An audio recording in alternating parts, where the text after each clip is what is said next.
Dude. Dude, there's a new Mega Man game. Man, stop bothering me. Can't you see I'm trying to get this S rank? No, I'm serious. It's a new Mega Man game. It's not a new Mega Man game, man. Mega. Yes. Man. Yes. The Blue Bomber. Yes. Blue Metal Hero. Yes. El Bombardero Azul. Sí.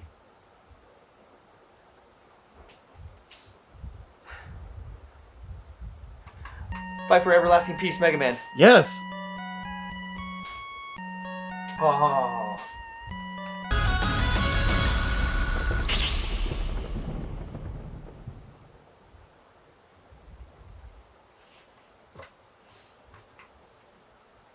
I don't even like Resident Evil.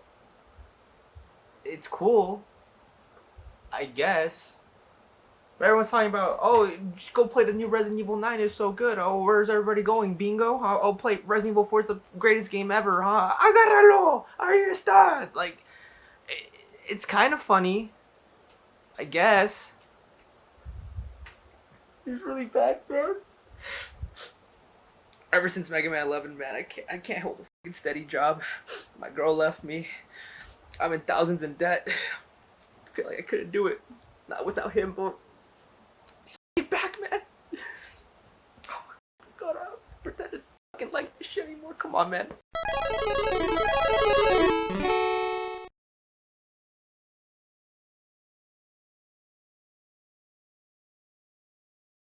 Hi, I'm Zerx and welcome back to the Classic Mega Man tier list. As a personal goal, I hope that I can finish this tier list before Dual Override comes out, as it would be a great way to close out this project with a new game. However, seeing how I am only at the second game and we are, Editor Zerx, how far are we into this year?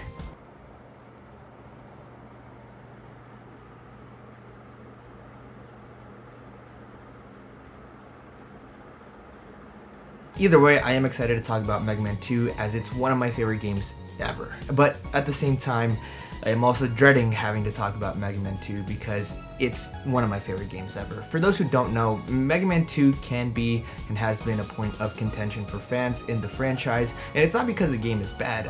I obviously believe that it's quite the opposite. See, whenever you bring this game up, especially in a context like this tier list, you get two kinds of opinions, each with their degree of nuance or lack thereof, but the gist is always the same. Opinion number one: Mega Man 2 is the best Mega Man game, if not the best game of all time, and should be the blueprint for all Mega Man games to come. And then you have opinion number two, which is Mega Man 2 is the most overrated game in the franchise, and it's closer to being the worst game in the classic series than it is being the best game in the classic series. I'm not gonna keep it a secret. I am indeed a Mega Man 2 truther and have been for a long time. Out of all the games in the classic series, I have played and beaten this game the most. However, if you were to ask me if Mega Man 2 is my favorite game out of the bunch, I would undoubtedly say no. No, it's not. And see, the reason why I'm dreading to having to discuss my thoughts on this game, especially through this critical lens, on one end, it's fucking Mega Man 2. This was the game that put Mega Man on the trajectory to become one of the most cherished franchises in gaming, but on the other end, I surprisingly found myself with a game that still left a lot of room for improvement, which I don't think is a bad thing, but with hindsight being 2020, it's apparent that Mega Man 2 was still made by a team that was still trying to figure out what a complete Mega Man experience should be, what that experience should look like. And to be honest, having to put that into words as to why I think that was definitely was harder than I expected. Regardless, before I start talking your ear off even more, I do urge you to watch the first video in the series, as not only do I lay the groundwork for how I will rank and analyze these videos, but it really does help out the channel. You know, guys, if you can really, please, I really need this. If you can like the video, you know, it really helps with my metrics. It helps me get the video out to this. So, what the f? Do you remember what happened to the last YouTuber that didn't get me my metrics? No, actually, what happened? Fuck. Get the f***ing likes. Get the f***ing likes.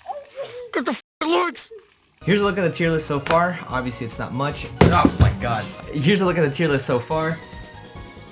Obviously, it's not that much, but here's a quick reminder on the criteria if you don't remember.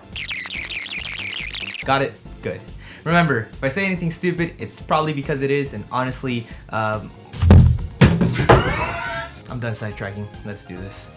Less than a minute into the game, I want to point out the difference in tone and presentation between the two installments. In all honesty, Mega Man 1's title screen is insanely lackluster, and even though the Japanese version is much better with its brighter colors and fully drawn sprite of the blue robot dude, the title screen is just really basic when compared to the opening cutscene that we were given in Mega Man 2. The sense of grandeur that this opening cutscene radiates is immense. Watching the camera slowly scale up the building, seeing the pace pick up until we reach the very top of the skyscraper, where we see the blue man himself, standing tall, chest puffed out like an absolute unit, and while his hair is majestically flowing in the wind, the music reaches its climax and blesses us with one of the most brain-altering melodies that you could achieve on 5-channel audio. Lord have mercy, I'm about to bust. The callback to the first game, mwah, absolute chef's kiss. And I'm sorry for doing tricks on it this early into the review, but if there's one thing I will put on everyone's life, it is the fact that Mega Man 2's introduction goes hard every time. Right off the bat, we're given the choice of either a normal mode or difficult mode before we start the game.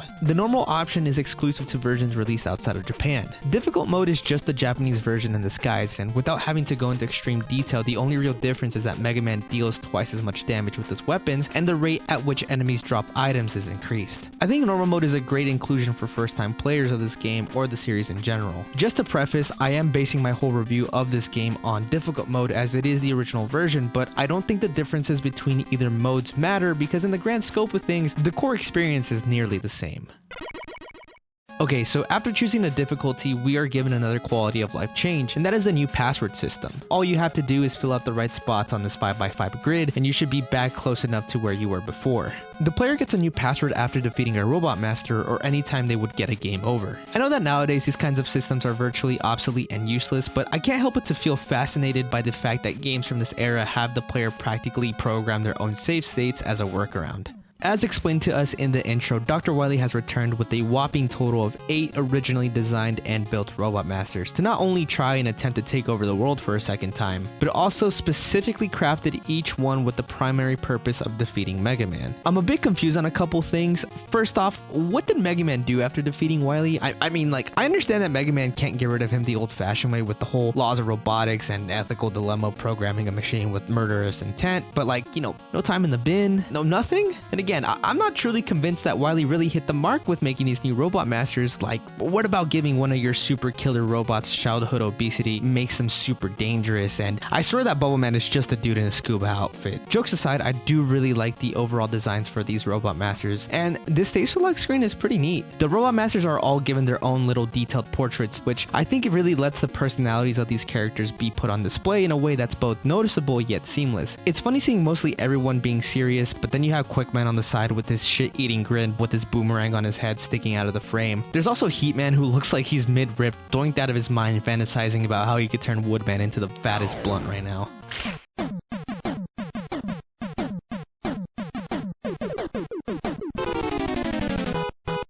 Overall, the presentation has been given a huge boost in quality. Things that stuck out to me when playing through these stages are these nice subtle details that make the environments look that much more fleshed out and seem that much more livelier than the stages in Mega Man 1. Compare Cutman stage to something similar layout-wise to Woodman stage and you'll begin to see what I mean. Another example that I found noteworthy are the glossy and crystal-like platforms in Flashman stage, where even though there's an absurd amount of blue on the screen, Mega Man is still able to stick out. I really like how the color palette in Bubble Man stage changes from these light blues and sterile whites to these darker blues and light shades of green that represent being submerged underwater. Even the more plain looking stages have design choices that make them stand out, such as Crashman stage, which has this Windows XP screensaver type beat going on until you reach the end of its stage, where you climb so high that the background transitions into this starred freckled void. And like I mentioned earlier, the backgrounds have little details that people wouldn't notice at first, things like how the background designers were able to sneak in a couple of constellations to make the tiling look that much more dynamic.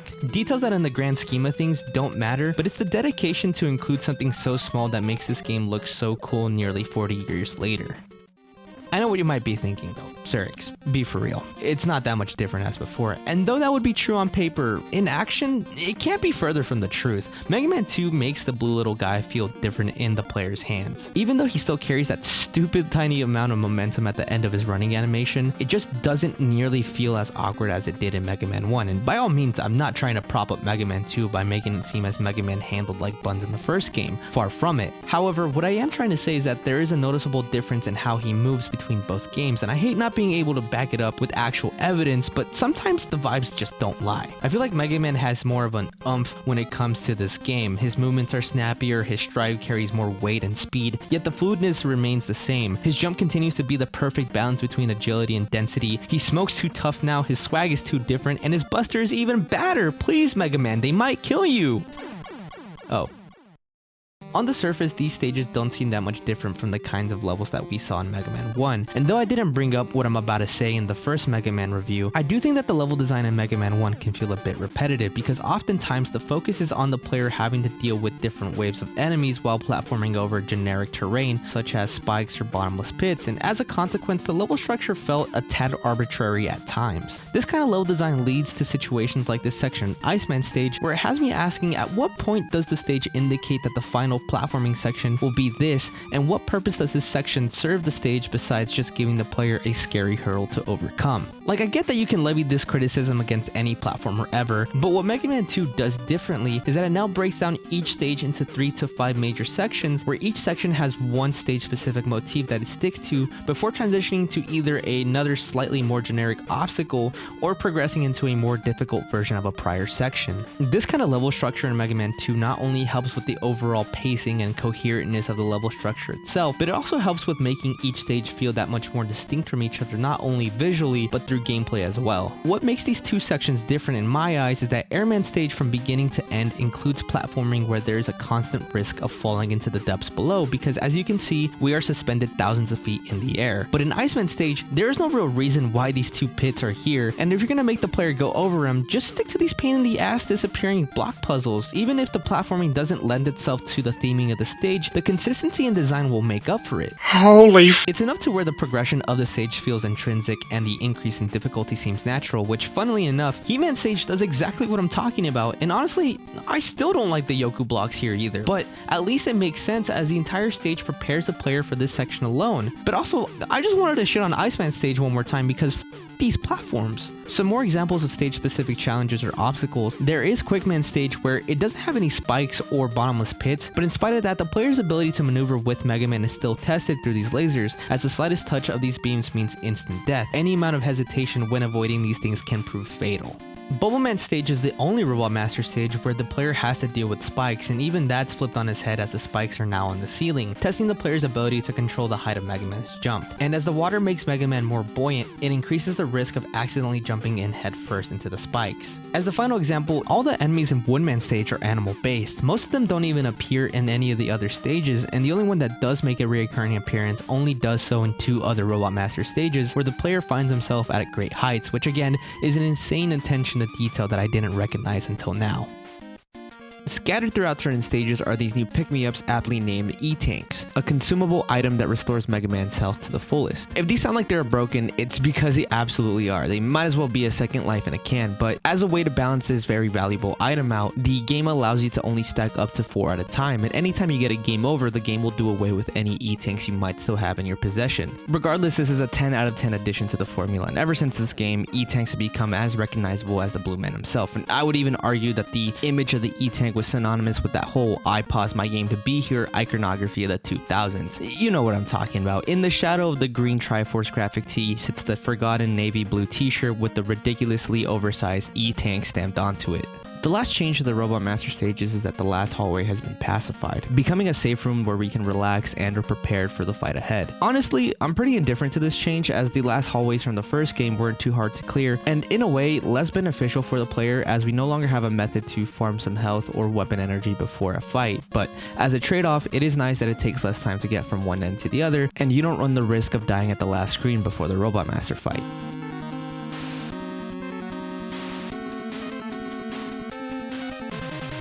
The Robot Master fights in essence are the same as before, as each Robot Master's main form of attacking Mega Man is through either shooting some projectile unique to them, or through some more direct means by attempting to collide into him. With that in mind, however, some of the Robot Master fights are a bit more dynamic this time around, as they do react to what the player does, in this case like Metal Man, as he jumps whenever the player presses down on the shoot button, and if you manage to get too close to him, he will jump to the other side of the room. Crashman jumps anytime the player shoots as well, creating a mini game of sorts where you'll need to manipulate where he lands in order to get your shots in, or learning when or when not to shoot to avoid colliding into him while he plants his explosives. On the other end of the spectrum, you have Quickman, who does whatever the he wants and is almost unpredictable in his movements, all while shooting his boomerangs that can be pretty difficult to dodge. Then you have your more traditionally designed Robot Master fights, such as Airman, where he has a set pattern that he will not deviate from, and it's up to the player to learn how to avoid his tornadoes that fill the entire screen. Bubbleman and Woodman are on a similar boat, as both Robot Masters repeat the same pattern regardless of what is happening during the encounter as well, leaving it up to the player to learn how best to avoid and adapt to their attack patterns.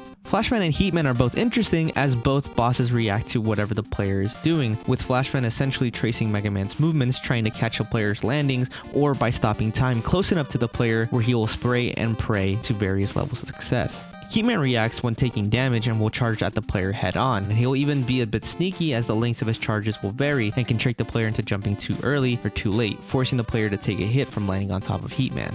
Overall, I'd say that the Robot Master fights in terms of difficulty are pretty consistent, all while having more variety in terms of attack patterns and terrain. The damage output for these Robot Masters has been scaled down significantly from the first game as well, and though they still hit hard, it's not as hard as compared to Robot Masters such as Iceman or Electman. None of these guys in this game will be double tapping you with a nearly full health bar, but with that being said, none of these guys are pushovers either. I'd say that the most difficult fight out of the 8 Robot Masters would be Quickman, but that's mainly due to how fast and erratic his movements can be. I'm also framing this as if you were fighting him and each other Robot Master with just the Buster alone, and as we all know, that's rarely the case, as we probably have the weapons to let us dog walk these bosses.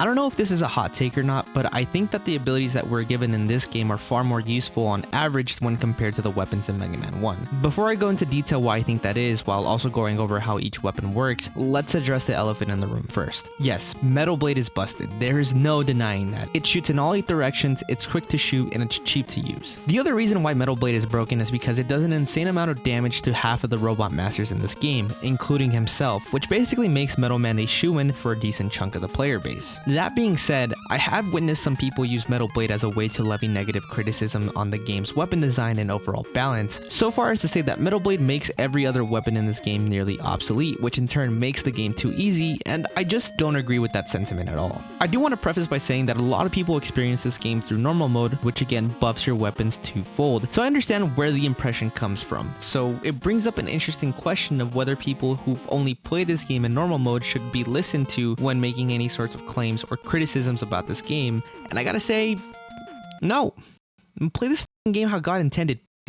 In all seriousness, what I found was that whatever strategy you do for difficult mode is just easier to do in normal mode, which is why I say the core experience in Mega Man 2 is the same regardless of difficulty. I find myself in situations where switching to Metal Blade slows me down or is just unoptimal to use for the situation at hand. Let's talk about Metal Blade first, since I already spent so much time downplaying it, making this recap pretty quick. Metal Blade is essentially the Buster on crack. The only drawback that Metal Blade does have is that Mega Man is stuck wherever he is standing while using it. However, this is easily circumvented by jumping forward while you shoot, making this weapon amazing for getting rid of enemies in awkward places or enemies that are difficult to reach in general. And though I don't think it's the end-all be-all weapon that people make it out to be, it's still an amazing weapon to have nonetheless, and I truly understand where people come from when they say that Metal Blade is broken.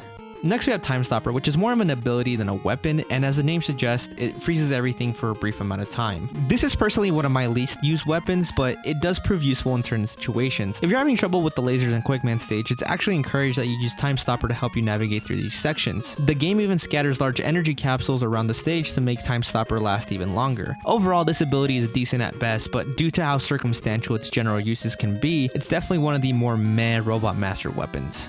Up next is Crash Bomb, and this weapon is a mixed bag because when it comes to aiding the player in any sort of way during the stage, it's pretty much useless. I know I'm being hyperbolic, as there are these breakable walls that you can only destroy with Crash Bomb, but Jesus, does this thing take forever to detonate. So unless you want whatever's behind those walls, it's usually not worth the time it takes for this thing to explode. That being said though, Crash Bomb in some of these boss fights, holy shit, this thing kind of fucks.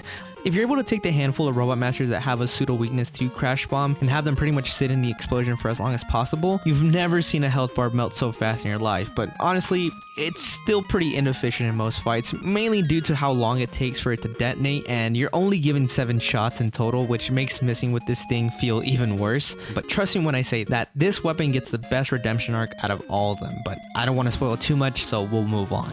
Leaf Shield, as the name suggests, is a shield of leaves that takes care of a surprising amount of enemies in one hit without even going away. It even one-shots some of the annoying enemies that can't be destroyed by the buster, like these sensors that run low to the ground. With that being said, what stops this weapon from being overpowered is that the ammo count is pretty low, and whenever a player presses a direction, Leaf Shield will launch itself in that same way, preventing the player from saving weapon energy by sticking with the same shield for as long as possible. Like I said, this weapon comes pretty handy in several situations, like getting rid of enemies that are hard to hit or swarm the player in obnoxious areas. You'll be able to farm a little bit more easier with Leaf Shield as well, as not only are you bound to pick up some extra weapon energy to gain back however much of the Leaf Shield you used so far, but you'll probably also get any health or weapon energies for other powers that you might need. Overall, it's a pretty solid weapon.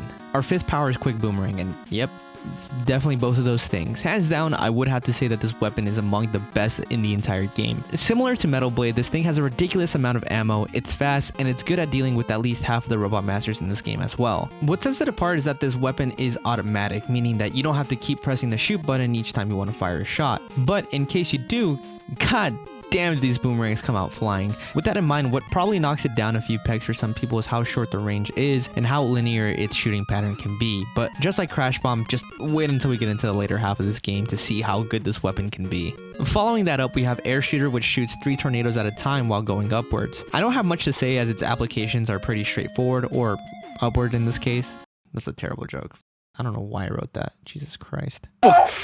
I don't have much to say about this weapon as its general applications are pretty straightforward. Like you might have seen earlier, this weapon is pretty useful in getting rid of the giant mechs, along with wiping out any enemies that are trying to fall on Mega Man. Its lack of horizontal range is its biggest downside, but regardless, it has plentiful amounts of ammo, and all around, it is a good weapon to deal with anybody hanging in that pesky Y-axis. Second to last, we have Bubble Lead. Yes, Lead, as it pathetically plops on the floor and scurries in front of Mega Man waiting to find something useful to do. Definitely on the lower end when it comes to the power ranking of these weapons. Regardless though, what it lacks in the first half of the game more than makes up for it in the latter half. I know that I said the same thing about the other 2 weapons in the last couple minutes, but I promise we will get to the Wily stages soon. But right now, in this first half, it's next to useless in my opinion. Moving on to the last weapon, we have Atomic Fire, which literally just is Firestorm without the cool ass shield. However, we are introduced to the concept of a charged weapon for the first time. While having Atomic Fire equipped, if you hold down the shoot button for a certain amount of time, you will get a more powerful version of this dinky ass fireball. You would think that something like this would be insane to have. Woodman disintegrates with 2 fully charged Atomic Fires, but as you can see, 1 Atomic Fire nearly consumes half of the bar. If you were to ask me what I think the worst weapon in Mega Man 2 is, without a doubt, it is Atomic Fire, the potential man out of this weapon group. With all the weapons recapped, there are still 3 other abilities that Mega Man obtains throughout this game. Upon defeating Heatman, Airman, and Flashman, Dr. Light gives us the unexcitingly named items 1, 2, and 3. Item 1 lets Mega Man create floating platforms, but he can only have 3 platforms on screen at a time. Item 2 is a jet board that Mega Man can ride for a short amount of time, and Item 3 is a single platform that scales walls for Mega Man, letting him get a much needed boost.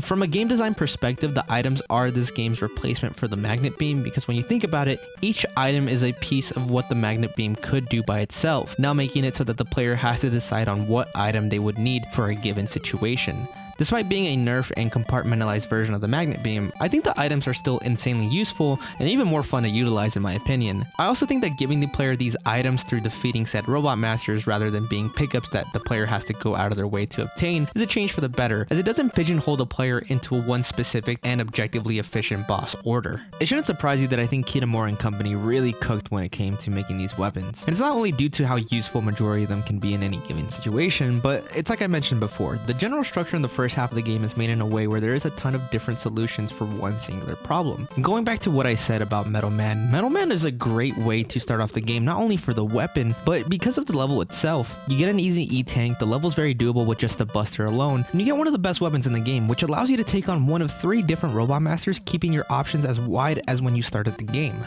I personally go Airman first so I can get item 2, because not only do I get to skip the entire Yoku block section in Heatman stage, but also use Air Shooter to beat Crashman and Woodman, as you're able to hit both of them twice in one shot. I know I brought up the example of using Time Stopper to make the laser beam sections in Quickman stage easier, but what I didn't mention is that doing so means that you probably don't have any Time Stopper to use against Quickman. But like I said, since the game gives you substitutes like Crash Bomb and Atomic Fire, the choice on what robot master you want to go for isn't based on what's optimal in general, but more so what works for you, what works best for the player. Honestly, I can go on for hours talking about more examples, but I'm a lazy piece of shit, so I won't.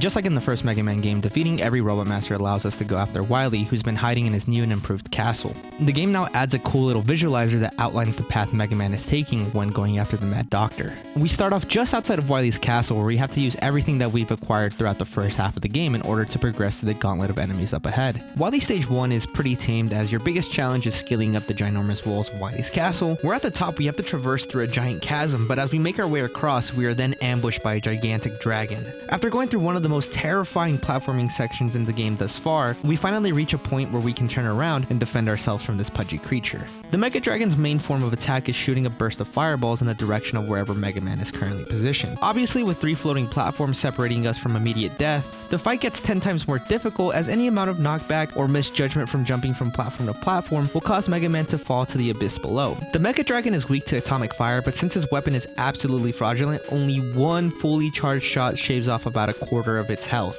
Thankfully, we do have a much better backup, as Quick Boomerang absolutely annihilates the dragon. And let me tell you how surprised I was to find out that Quick Boomerang isn't even a pseudo weakness, it actually only does 1 unit of damage per hit. See, what happens is that the Mega Dragon only has 1 frame of invincibility after taking a hit from any attack, so the insane fire rate of Quick Boomerang just absolutely rocks his shit. For beginners, I think that clearing the platforming section or just staying on the platforms during the encounter will be the most difficult part about this boss fight, but once you're consistent, I think that the next difficult thing about this fight is to just not start foaming at the mouth, as every single hit makes the screen flash a color whiter than the Bible Belt sorority, and this happens for every single boss fight after this one. Yay. We continue our infiltration of Wily's castle, where the second stage continues the trend of testing the player's ability to maneuver with the 3 items. The boss of the stage is Pico Pico Kun. Bubble destroys each piece of Pico Pico in 1 shot, and you're able to essentially spawn camp with Metal Blades, so really the choice carries the same weight as asking whether it's the minions or the Bob for today. To close out, this stage is definitely one of the more forgiving parts of Wily's castle, and probably the entire series, with an even more forgiving boss.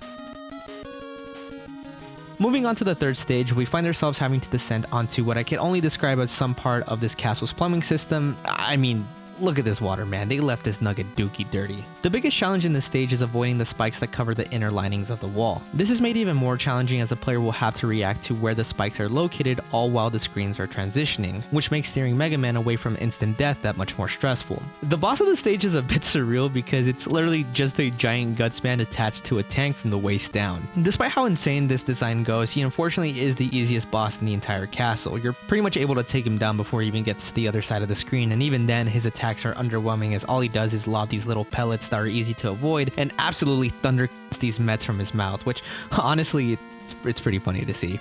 The map indicates that we have one more stage to go through before we reach Wily, and I'm just gonna be up front here.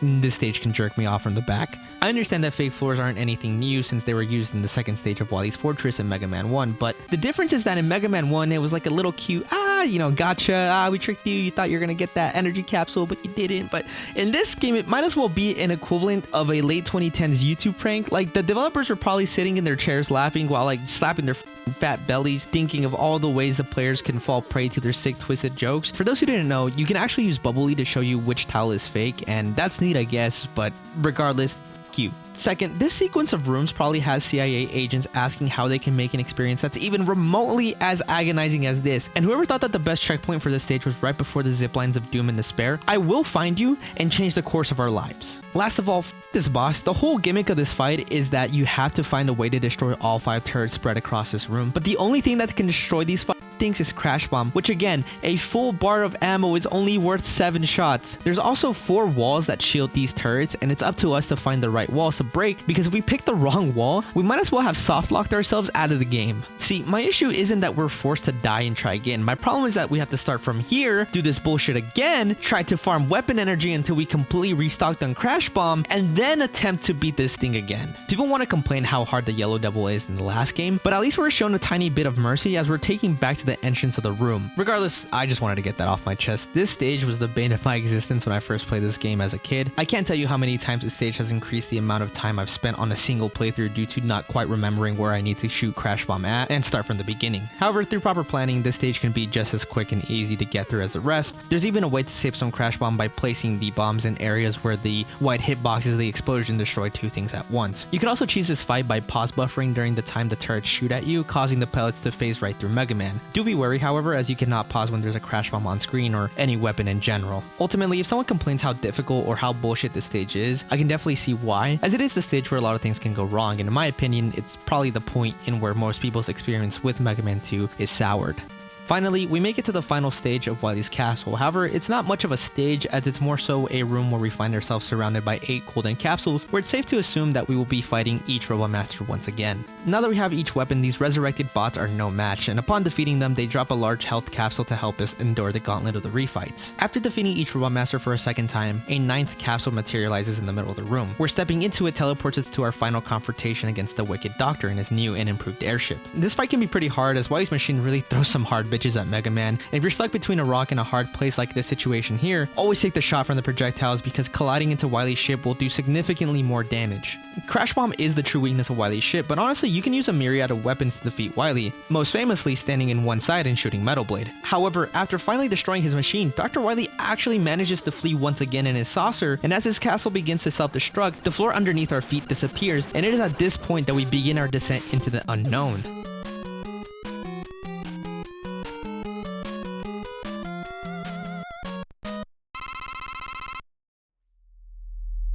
As we fall, there's an eeriness that begins to set in, as there are no enemies or any colorful architecture to be weary of. Just a corridor that leads to God knows where, as God knows what slowly drips from the cave ceiling.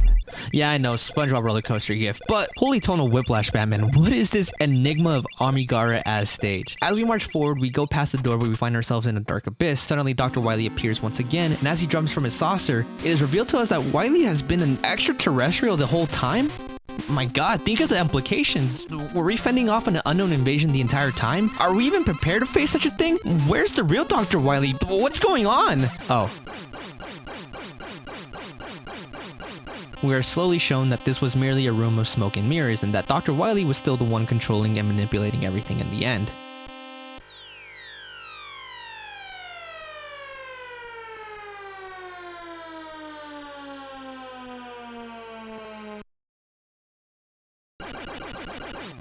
Cornered and with nowhere left to go, Dr. Wily once again surrenders, and Mega Man once again has brought back peace to the world.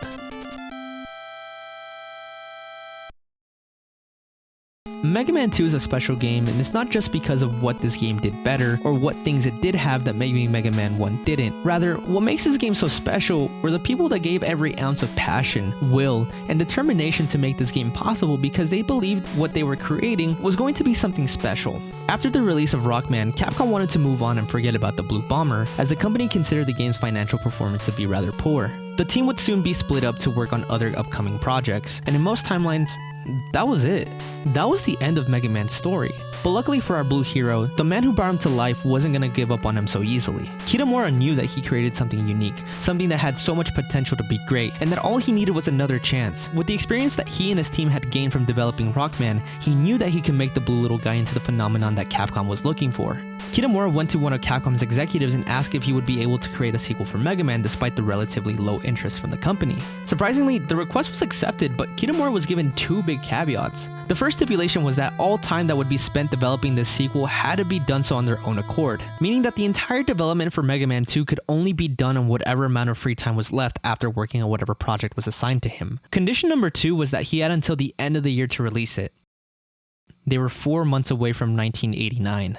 So, the second caveat, it's actually a big lie. Well, sorta. Pretty much, the deadline was self-imposed. It wasn't given to him by the company. I took information from a 2011 interview, the one with Ariga and Kitamura, where he talks about how he was rushing through the weapons in order to get to the deadline for Mega Man 2. Me, being a dummy head, didn't research any further and just thought that this was a company thing that he was given. And so, yeah, I just kind of took it and ran with it. Made it all up. Schizophrenic episode, you know, happens to all of us. Do your research, kids.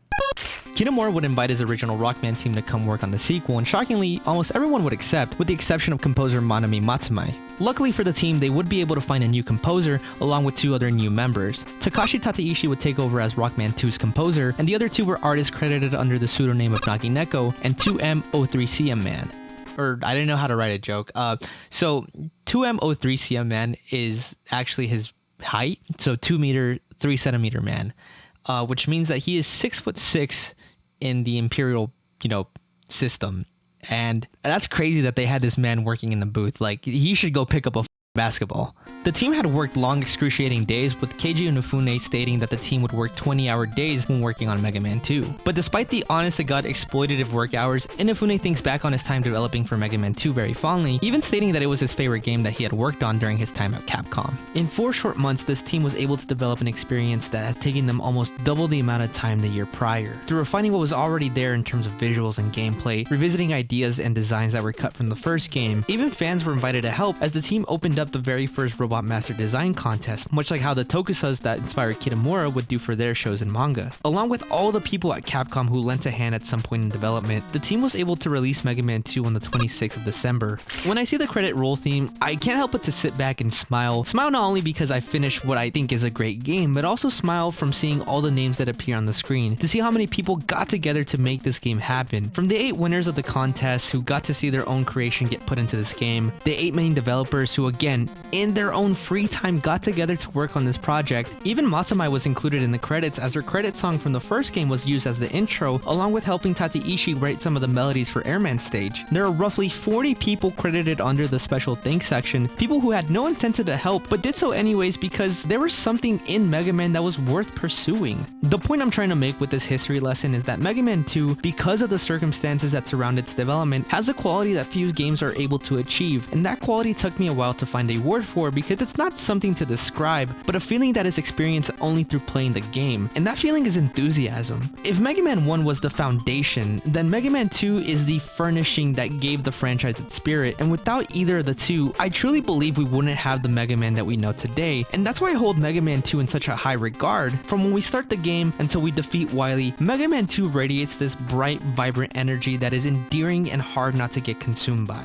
From the menus and UI, the stage design, the music, all the different enemies and Robot Masters, every aspect of this game has a quality that makes me thrilled to play it. I ended up recording about 5 different playthroughs when making this video, not only to show off everything I could about this game, but honestly, it felt like an excuse to play this game as many times as I could because I was just having so much fun. Like I said in the beginning of the video, Mega Man 2 isn't my favorite game in the classic series, and there are some things that Mega Man 2 misses the mark on that make it so that it's not my favorite. Wily 1 starts off with such a bang, the music, the level design, and the Mecha Dragon, they all come together to make for one of the most memorable stages in all the franchise, and after that point, it just kind of falls off from there. In Mega Man 1, the Wily stages are some of my favorite parts of the game, since it's the point where you play a fully equipped Mega Man, and the fortress levels are designed in a way where you have to constantly change between different weapons in order to progress. In Mega Man 2, however, your usage of the items is really the only thing that is put to the test, and it would be cool to see more weapon-specific platforming or interaction with the stages, like how Wily 1 in the original Mega Man had the player use eye slashers to create their own platforms, or being able to move these blocks with super arm or elect beam. Another factor that bogs down Mega Man 2's Wily stages is the bosses, where 3 out of the 4 bosses in the castle feel like filler, and the airship Wily fights is essentially the same as the first game, which again attributes to a weaker second half in my opinion. Speaking of filler, I have to talk about the damage that the refight room has done to this series. I know that Mega Man 1 has you doing the same thing in its last stage, but it's spread out enough to where I really don't care because I'd rather fight 4 Robot Masters in a row instead of all of them. And Mega Man 1 even hooks you up with an extra life and the pinwheel to regain all your weapon energy and life before the refights. With all that being said though, this game still fucks.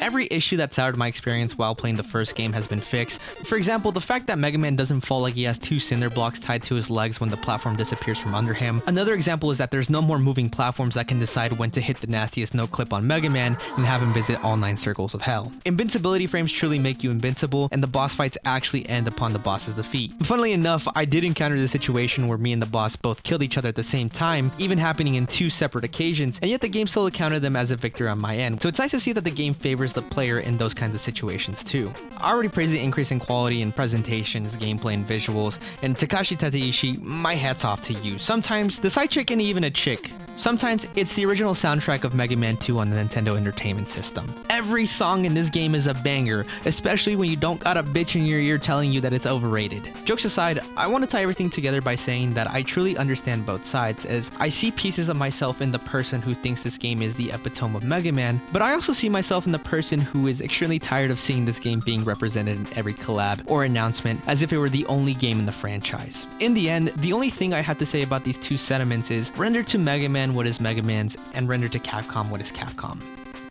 Did I just equate Mega Man to God? Yes, I did, because he's the fucking GOAT. What I'm trying to say is, play this game and form your own thoughts. I swear you won't regret it. So, where does Mega Man 2 go on this tier list? Well, it's no surprise that I'm putting Mega Man 2 in S tier. But frankly, I was pretty reluctant on giving this title that rating at first because in hindsight, Mega Man 2 doesn't do anything too different from Mega Man 1, and compared to the other games in the series, it's pretty bare bones in terms of mechanics, level design, and any other additions that have shaken up the Mega Man formula as time has gone on. But then I made a realization that helped me make up my mind, and that is that Mega Man...